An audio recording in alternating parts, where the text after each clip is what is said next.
मदिया के ज़हन के अंदर ये बात बैठ चुकी है कि चाहे जो कुछ भी हो जाए, मेरी शादी होगी तो ये सिर्फ़ और सिर्फ़ आशिर के साथ ही होगी। इसके अलावा मैं किसी और के बारे में सोच भी नहीं सकती।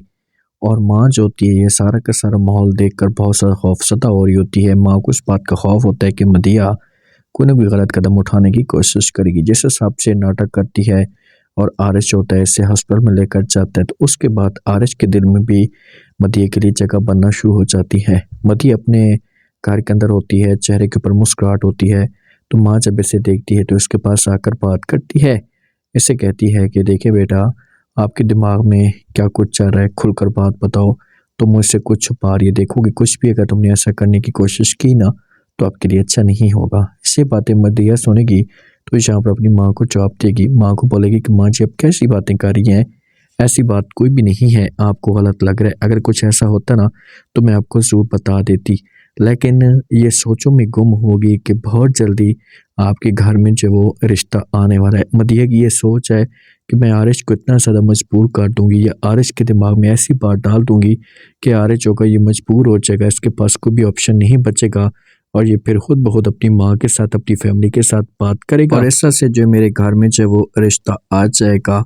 और माँ को खौफ है कि कहीं ऐसा ना हो कि ऐसा से जो वो रज़ा और नूर की ज़िंदगी में भी तूफ़ान खड़ा हो। और मदिया की ये तो चाल है कि ये पहले जाना चाहती है नूर से पहले पहले, ताकि रज़ा और नूर के बीच में जो वो नफ़रत पैदा की जा सके। अब जब भी रज़ा जो होता है ये छुट्टी करता है तो ये ट्रैक नूर के पास जाता है यूनिवर्सिटी में। तो नूर भी यूनिवर्सिटी से ट्रैक निकल कर रज़ा के साथ बैठकर चली जाती है। तो ये सब कुछ जो वो आरिश जिस वक्त गाड़ी के अंदर बैठ रही होती है तो देख लेता है।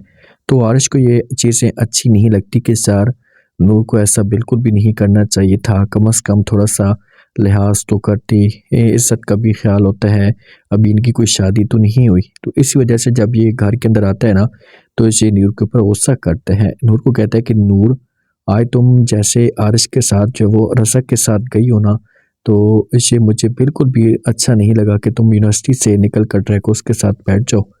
तो ये अल्फाज नूर सुनती तो नूर यहाँ पर शर्मिंदा हो जाती है।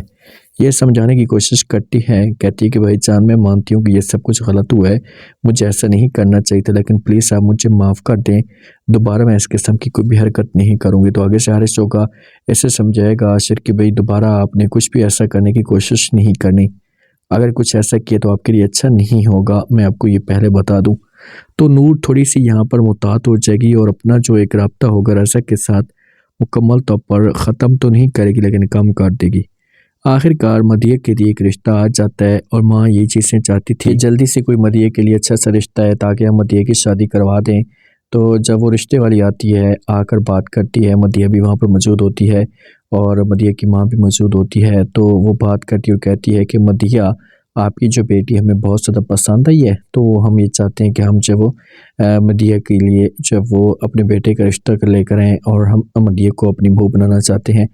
तो ये अल्फाज जब मदिया सुनती है तो मदिया के बहुत ज़मीन ही निकल जाती है, क्योंकि इसके दिमाग में तो कुछ ऐसी नहीं होती बात। तो इसी वजह से इसे जो है वो कोई भी ऐसी बात नहीं करेगी, मूड बनाकर यहाँ से चली जाएगी।